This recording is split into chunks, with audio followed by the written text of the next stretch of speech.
Ayan guys, nagluto na naman ako ng hipon. Lalagyan natin ng celery at yung dahon na sibuyas. Ayan.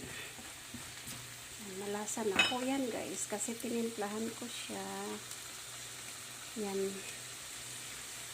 So, ginisa ko po siya sa butter, garlic, onion, and I put a little bit of black pepper, and yan na po ang result niya guys.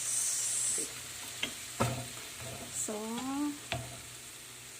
thanks for watching. Ayan ang aking yummy garlic with butter. Ayan, so ayan na po guys, ilalagay na po natin sa ating lagayan. Ayan. So yummy. So ayan po guys, yummy yummy, oh, diba? Ayan ang aming ulam for today.